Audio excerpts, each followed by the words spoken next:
अर्जुन आणि सायली निवांतपणे गार्डनमध्ये बसलेले असतात. तेव्हा आता अर्जुन समोर लहान मुलं खेळताना पाहतो आणि सायलीला म्हणतो की ती लहान मुलं दिसतायत तुला. तेव्हा सायली म्हणते हो दिसतायत ना.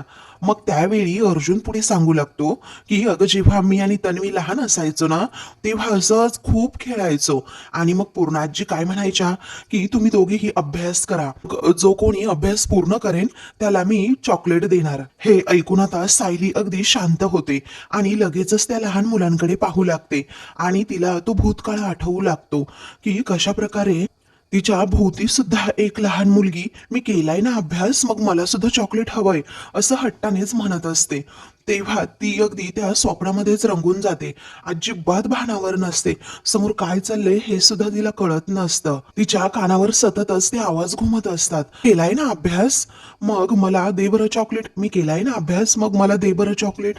असं आता कानावर आवाज घुमत असल्यामुळे सायली आता त्या जागेवरून उठते आणि इकडे तिकडे पाहू लागते. तेव्हा सायलीलाच कळत नसतं ना की हा आवाज कुठून येतोय. तेव्हा अर्जुन सुद्धा जरा घाबरतोच, इकडे तिकडे बघतो की सायली नक्की कुणाला पाहतीये, पण त्यालाही तिथे कुणी काही दिसत नाही. आणि म्हणूनच तो विचारतो सायली अगं काय होतंय तुला, अगं तुला काही आठवतंय का. तेव्हा सायलीला अजूनच त्रास होऊ लागतो.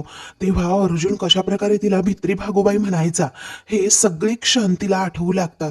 पण त्यांचे चेहरे लहानपणीचे अजिबात तिला दिसत नसतात. फक्त आणि फक्त ते आवाजच तिला असे कानावर पडत असतात. तेव्हा कशा प्रकारे ते लहानपणी खेळायचे हे सगळं काही तिला आठवतं. पण त्या खेळण्यातली मुलगी आणि मुलगा कोण आहे हेच सायलीला कळत नसतं की तो मी आणि अर्जुनच आहे म्हणून. अर्जुन आता उठतो तेव्हा तो विचारतो सायली अगं काय झालं सांग ना. बरं मला सांग, अभ्यास केल्यानंतर तुला नक्की कोणतं बक्षीस मिळायचं, मधुभाऊंकडून किंवा तुझ्या आईबाबांकडून, तुला काही आठवतंय का. की तू खूप लहान होतीस तेव्हा. पण तुला माहितीये आम्ही जेव्हा लहान होतो ना तेव्हा तन्वी आणि मी खूप म्हणजे खूप चित्र काढायचो आणि ते चित्र आम्हाला ना नेहमी डॅडी शिकवायचे. आता मला सांग तुला कोणी नक्की शिकवलं चित्र काढायला की तू स्वतः शिकलीस, आई बाबांनी शिकवलं का तुला. तरीही सायलीच्या कानावर सतत असते खेळण्याचे आवाज, त्याचबरोबर हसण्याचे, बोलण्याचे, मला चॉकलेट हवंय असे आवाज घुमू लागतात. सायलीला अचानक कसं तरी होऊ लागतं आणि मग ती पुन्हा गोंधळून इकडे तिकडे बघू लागते. तेव्हा तिला आता आई असं जोरात ओरडण्याचा आवाज येतो आणि मग सायली अगदी त्या विश्वातच जाते. तेव्हा ती सुद्धा अगदी नकळतपणे आई असं मोठ्याने ओरडते आणि मग त्यामुळे तिला चक्कर येऊन ती लगेचच तिथे बाकावर पडते. त्याच वेळी अर्जुन खूप घाबरतो. सायलीने एवढ्या जोरामध्ये आवाज दिल्यामुळे आता इकडे अर्जुनच्या मनाची सुद्धा अगदी चलबिचल होते आणि तो सुद्धा अक्षरशः रडकुंडीला येतो. अचानक माझ्या सायलीला झालं तरी काय हा प्रश्न त्याला पडतो. सायली अगदी बेशुद्ध झालेली असते. तिथे गार्डनमध्ये असणारे सर्वजण सायलीकडे येतात. मग अर्जुन तिला उठवण्याचा खूप सारा प्रयत्न करतो की सायली अगं उठ ना, काय झालं तुला अचानक. मग आता तो तेथे असणाऱ्या माणसांना पाणी आणायला सांगतो. एक माणूस तिथे पाण्याची बॉटल घेऊन येतो. तरीही अर्जुन अजूनही सायलीलाच उठवण्याच्या प्रयत्नात असतो. मग आता तेच पाणी घेऊन अर्जुन आता तिच्या तोंडावर असं पाणी थोडं थोडं टाकतो. सायलीला उठायला सांगतो. तेव्हा कुठे कशी बशी सायली आता शुद्धीवर येते. मग अर्जुनच्या जीवात जीव येतो. मग आता सायली सुद्धा अगदी शुद्धीवर येते. तेव्हा अर्जुन तिला पाणी प्यायला सांगतो. तो विचारतो ठीक आहेस ना तू. सायली म्हणते हो मी ठीक आहे आता. दुसरीकडे कल्पना आता स्वयंपाक बनवत असते. तेवढ्यातच प्रतिमा आता तेथे जाते आणि मागे वळून पाहते तर अस्मिता आणि प्रताप सुद्धा आता तेथे जिन्यावर उभे राहिलेले असतात आणि आता त्यांना कल्पनाची गंमत करायची असते किंवा सायली विरोधात त्यांना कल्पनाला आता भडकवून द्यायचं असतं आणि त्यामुळेच आता अस्मिता लगेचच थम्सअप करते. तेव्हा आता प्रतिमा तिच्या सांगण्यानुसार किचनमध्ये जाते आणि कल्पनाला विचारते काय ग, मी काही मदत करू का. तेव्हा कल्पना म्हणते नको अगं, काही मदत नको, पण काय झालंय ना अलीकडे असं किचनमध्ये येण्याची वेळच पडत नाही मला. आता मला संधी मिळाली आहे तर करू देत की काम. तेव्हा प्रतिमा आता मुद्दाम होऊन सायलीचा विषय काढते आणि विचारते म्हणजे आता सगळं काम सायलीच करते ना. तेव्हा कल्पना आता काहीच उत्तर देत नाही, फक्त प्रतिमाकडे बघते. त्यानंतर प्रतिमा म्हणते लाघवी मुलगी आहे गती अगदी तुझ्यासारखी. तेव्हा आता प्रतिमा सुद्धा सायलीचं गुणगान गाते. हे पाहून इकडे प्रताप आणि अस्मिताला टेन्शनच येतं. तेव्हा त्या दोघांना आता प्रतिमाचं बोलणंच ऐकू येत नाही. त्यानंतर आता ते दोघेही गडबडतात. अस्मिता म्हणते की बघा ना काय बोलतायत त्या, ऐकू नाही येत ना. तेव्हा ते त्या दोघींचं बोलणं ऐकण्याचा खूपच प्रयत्न करत असतात. इकडे प्रतिमा कल्पनाला सांगत असते, अगं जेव्हा सायली मला या घरामध्ये घेऊन आली ना, तेव्हा खरंच ती माझ्याशी ना खूप म्हणजे खूप गप्पा मारायची आणि कोणाबद्दल बोलायची माहितीये. तेव्हा कल्पना विचारते, कोणाबद्दल ग? त्यावेळी प्रतिमा सांगते, अगं ती फक्त तुझ्याबद्दल बोलायची आणि तुझं कौतुक करून अजिबातच थकत नव्हती. आणि मला कशी म्हणायची की माझी सासू हीच माझी यशोदा आहे. तिने मला जन्म दिला नसेल, परंतु माझ्या सख्ख्या आईपेक्षा जास्त प्रेम माझ्या यशोदाने मला दिलंय. हे सगळं प्रतिमाने सांगितल्यानंतर लगेचच कल्पनाला आठवतं की जन्माष्टमीच्या दिवशी जेव्हा घरामध्ये पूजा चालली होती, तेव्हा खरंच सायली पाळणा म्हणण्यासाठी इथे खाली आली होती आणि त्याच वेळी सायलीला खूप भरून आलं आणि मग ती तेव्हा म्हणाली, माझी आई मला कुठे आहे माहीत नाही, पण माझ्यावर तितकंच भरभरून प्रेम करणाऱ्या माझ्या यशोदाई तुम्हीच आहात. हे सगळं आठवल्यानंतर कल्पना आता एकदमच गप्प होऊन जाते. त्यावेळी प्रतिमा पुढे सांगू लागते, कल्पना अगं या घरात आल्यापासनं ना खरंच तिने मला असं कधीही एकटं पडू दिलं नाही. ही किती गोड मुलगी आहे पाहिलं ना तू. पण मला ना असं वाटतं की सायली माझ्याशी खोटंच बोलत होती की काय. तेव्हा प्रतिमा असं का बोलत असेल हा प्रश्न कल्पनाला पडतो आणि ती प्रतिमाकडे आता बघू लागते. तेव्हा प्रतिमा म्हणते, हो अगं, कारण तुझं आत्ताचं वागणं बघितलं ना तर ते अजिबात यशोदेसारखं नाहीये. कारण आई आपल्या मुलांच्या सर्व चुका या पोटात घालते. त्यांच्यावर कधीही म्हणजे कधीही असा राग धरून नाही बसत. पण तूच बघ ना, सायलीवर तू एवढा राग धरलाय ना, जितका कुणी आपल्या शत्रूवर सुद्धा नाही धरत. पण तुला सांगू खरं तर यशोदेला अगदी देवकीपेक्षाही भाग्यवान मानलं जातं. रक्ताचं नातं कुणीही जपतं ग, परंतु जे मनाची नाती जपतात ना तीच नाती खरी असतात. आणि अशीच यशोदा मला पुन्हा या घरात दिसेल का, असं प्रतिमा अगदी भावूक होऊन विचारते. ती खरंच सायलीच्या बाबतीत खूप इमोशनल झालेली असते. कल्पना आता प्रतिमाकडे बघू लागते, कारण तीही त्या गोष्टीचा विचार करत असते. मग आता लगेचच प्रतिमा म्हणते, हे बघ मला उत्तर नको देऊ, थोडं स्वतःशी बोल आणि स्वतःला प्रश्न विचार. मगच कदाचित तुझ्या लक्षात येईल की ज्या मुलीला तू एवढी माया लावली तिला परत तू म्हणजे तूच पोरकं केलंस. असं कल्पनाच्या चुकीची जाणीव आता प्रतिमा तिला करून देत असते आणि मग तेथून जाते. तेव्हा कल्पना सुद्धा आता खूप म्हणजे खूपच इमोशनल झालेली असते. तेव्हा कल्पनाला सगळ्या त्या गोष्टी आठवू लागतात की कशा प्रकारे मी सायलीला थोडंसं काही झालं की किती तिची काळजी घ्यायची. तिचा जेव्हा हात सुरीने कापला होता तेव्हा मात्र मलाच ते रक्त पाहून अगदी कसं तरी झालं होतं. त्या दोघींनी एकमेकींबरोबर घालवलेले सर्व सुखदुःखाचे क्षण आता कल्पनाला आठवतात आणि ती बिचारी आता खरंच खूप रडू लागते. कारण या घरामध्ये आल्यापासून सायलीने तिला अगदी आईच मानलेलं असतं आणि अगदी अस्मितापेक्षाही तिला मी जास्त जीव लावला होता. या सगळ्या गोष्टी आठवून कल्पनाला अगदी खूप वाईट वाटतं, कारण सायलीच्या बाबतीत आपण चुकीचं वागलोय याची जाणीव तिला कुठे ना कुठे आता झालेली असते. पण ती तशीच रडत रडत स्वतःला कशीबशी आता सावरू लागते. इकडे अर्जुन आता सायलीला विचारतो, काय झालं तुला, अचानक अशी चक्कर कशी आली? तेव्हा सायली म्हणते, हो ना, मला असं अचानकच गरगरल्यासारखं झालं. अर्जुन म्हणतो, झालं काय ना, ते गप्पा मारत बसलो होतो, मग असं अचानक झालं तरी काय? तेव्हा सायली म्हणते, हो मला सुद्धा नाही कळलं हो, पण जेव्हा तुम्ही बोलत होतात ना तेव्हा मला अचानक असे वेगळेच कुठले तरी आवाज यायला लागले आणि भास व्हायला लागले असे विचित्र काहीतरी. त्यामध्ये मला एका लहान मुलीचा आवाज येत होता. ती तिच्या आईला हाक मारत होती आणि तिच्याशी काहीतरी बोलत होती. तेव्हा अर्जुनच आता गोंधळतो आणि विचारतो, पण सायली कुठली लहान मुलगी? त्यावरती सायली म्हणते, नाही हो, ते काही मला माहित नाही हो. त्यानंतर सायली सांगते, पण मला हे भास आहेत ना ते असे पहिल्यांदाच नाही झालेत. अर्जुन विचारतो, मग? तेव्हा सायली सांगू लागते, अहो हे भास ना मला असे नेहमीच कधीतरी होतात. तेव्हा अर्जुन म्हणतो, ठीक आहे, आपण एक काम करूयात, आपण आत्ताच डॉक्टरांकडे जाऊयात. त्यावरती सायली म्हणते, नाही हो, नाही गरज जाण्याची. अहो मला भास झाला आणि त्याचा त्रास झाला एवढंच, बाकी मी एकदम ओके आहे, नॉर्मल आहे. आता अर्जुन म्हणतो, ठीक आहे, हे बघ आता आपण घरी जाऊयात, तू आराम कर आणि पुन्हा जर असे काही भास झाले ना तर आपण डॉक्टरांकडे जाऊयात. आणि आता तरी सध्या अश्विन सोबत हे डिस्कस करण्यामध्ये काही पॉइंटच नाहीये. मी आता एक काम करतो, डॉक्टर देशपांडेंना कॉल करतो. तेव्हा सायली आता म्हणते, चला घरी, असं म्हणून तेथे पडलेलं अर्जुनने दिलेलं ते फूल ती घेते आणि थोडी पुढे जाते. तेव्हा अर्जुन सायलीबद्दलच विचार करू लागतो. सायलीला तिच्या लहानपणाबद्दल काही आठवत असेल का? तिला तिचे बाबा आठवत असतील का? सायली त्याला आवाज देते, अहो चला की, एवढं चेहरा पाडण्यासारखं काहीही झालेलं नाहीये. आणि मला कसं आहे, बाईक चालवता येत नाही ना.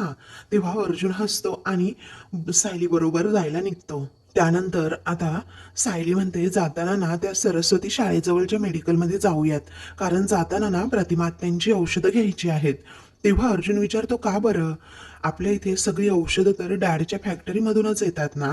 मग तेव्हा सायली म्हणते, अहो रविराज काका मला म्हणाले की ते त्याच दुकानातून घेतात, मग तिथनच घेऊयात ना.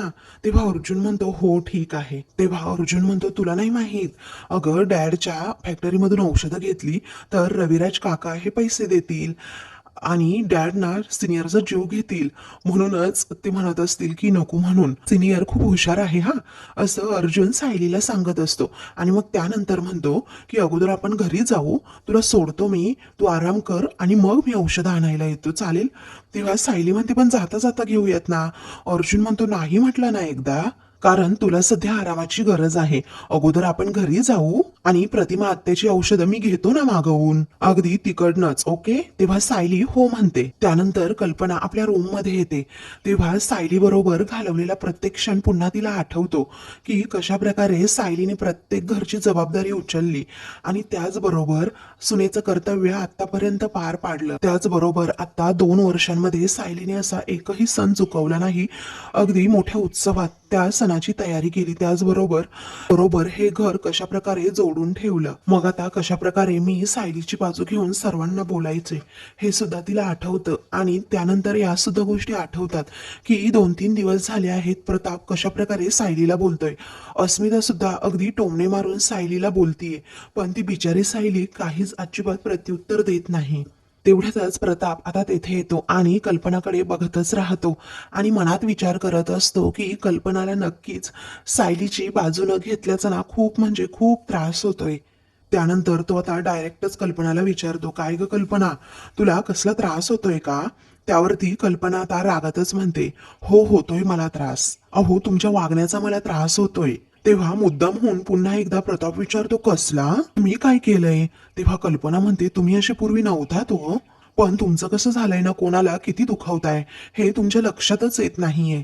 तेव्हा प्रताप विचारतो, पण मी कुणाला दुखावलंय आता? तेव्हा प्रताप मुद्दाम होऊन पुन्हा एकदा विचारतो, अच्छा, म्हणजे मी तुला पूर्वीसारखा वेळ देत नाही म्हणून तू माझ्यावर चिडली आहेस का? पण काय करू आता अगं कल्पना, फॅक्टरीची कामं एवढी वाढली आहेत ना. तेव्हा कल्पना रागातच म्हणते, हो, अशा तक्रारी करायला आपलं काही नवीन लग्न झालेलं नाहीये.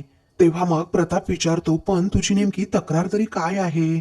तेव्हा आता प्रताप म्हणतो, अगं पूर्वीसारखं मी तुझ्यावर प्रेम करत नाहीये असं वाटतंय का तुला? नाही ग, असं वाटूच शकतं, कारण लग्नाला कितीही वर्ष झाली तरीही प्रत्येक बायको अशीच तक्रार करत असते की नवरा ना माझ्यावर प्रेमच करत नाही. तेव्हा कल्पना अगदी गोंधळूनच जाते. त्यावेळी प्रताप विचारतो, अरे हे पण नाही का? मग नेमका असा कोणता प्रॉब्लेम असेल? मग प्रताप मुद्दाम म्हणून तिची गंमत करू लागतो आणि विचारतो, मी तुझ्यासाठी फुलं आणली नाही म्हणून का? मग आता कल्पना रागातच म्हणते, माझ्या मनामध्ये काय चाललंय ना हे तुम्हाला अगदी बरोबर कळतं. आपलं उगीच वेड पांघरून पेडगावला जात आहे, असं म्हणून ती रागातच तिथून जाते. तेव्हा प्रताप हसतो आणि म्हणतो, कल्पना अगं तुझ्या मनात काय चाललंय ना हे मी बरोबर ओळखतो. अगं तू ते बोलू शकत नाही, तुझा हा चांगुलपणा आहे ना तोच तुला असा सायलीकडे घेऊन जाईल. दुसरीकडे आता रविराज हा घरी असतो. त्यावेळी सुमन विचारते, भाऊजी तुम्ही मुंबईला चाललात ना? तेव्हा नाही ग, मला मुंबईला जायचं होतं, पण अचानक मीटिंग कॅन्सल झाली म्हणून मी मुंबईला नाही तर आता सुभेदारांकडे जाणार आहे. तेव्हा सुमन म्हणते, अच्छा हो का? ऐका ना, तुम्ही जरा मला वाटेमध्ये सोडता का? कारण मला मार्केटमध्ये जायचंय, आठवड्याभराची भाजी घ्यायची आहे. तेव्हा चैताली कुठे आहे, ही आणत का भाजी, असं तो विचारतो. तेव्हा सुमन म्हणते, हो तीच आणते, पण आता अनंत चतुर्दशीपर्यंत ती कोकणामध्ये गेलीये, त्यामुळे आता मलाच आणावी लागते. एरवी कसं वहिनी काम बघतात ना हे सगळं, पण आता त्या नाही येत ना, तर मग मला बघावं लागते. त्यावेळी रविराज म्हणतो, नाही अगं कसं आहे ना, तिला तिचं माहेर पण जरा एन्जॉय करू देत. मग आता चल, मग मी तुला मार्केटमध्ये सोडतो, असं रविराज म्हणतो आणि ते दोघेही निघतात. तर दुसरीकडे प्रिया एकदम ऐटीतच तिथे हॉस्पिटलमध्ये बसलेली असते. तरच आता अश्विन तिथे येतो. तर प्रिया आता दुखण्याचं नाटक करते आणि हसूनच विचारते, अश्विन तू आलास? तेव्हा तो म्हणतो, हो मी आलोय. मग आता तिथे ज्या कॉन्स्टेबल असतात त्यांना तो जरा बाहेर जायला सांगतो. मग आता तो तिथे बसल्यानंतर प्रिया म्हणते, अश्विन अरे मला भूक लागलीये, म्हणजे तू घरचं जेवण आणलं असशील ना? त्यावेळी तो म्हणतो, चला भूक लागतीये म्हटल्यानंतर तुझ्या तब्येतीत सुधारणा होते एवढं मात्र नक्की. तेव्हा ती जरा गोंधळते आणि म्हणते, तसं नाही रे, म्हणजे भूक तर लागतीये पण तब्येत काही एवढी बरी नाहीये, थोडं मगाशी गरगरत होतं.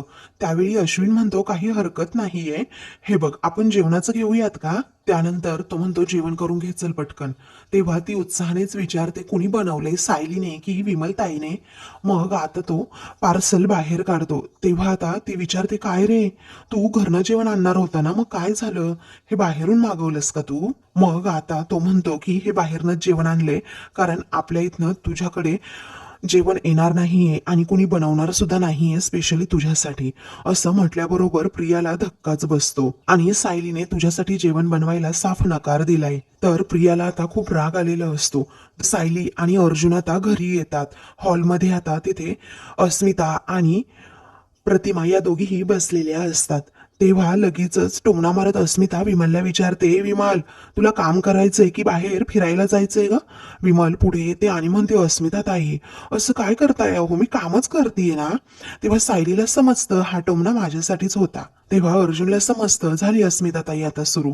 तर प्रतिमा आता विचारते, अगं अस्मिता अचानक काय झालं तुला?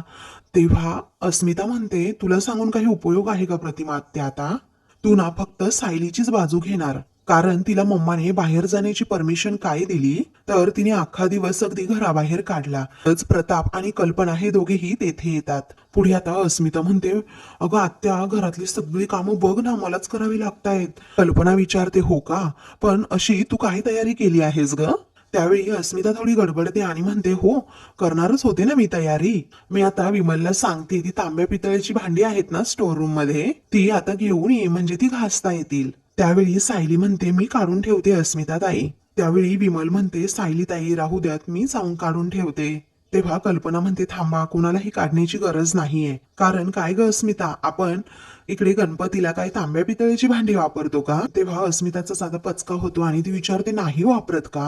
तेव्हा आता आपण जी चांदीची भांडी वापरतो ना, ती कालच या सायलीने लख्ख करून ठेवली आहे, असं कल्पना तिची बाजू घेऊन सर्वांना सुनावते.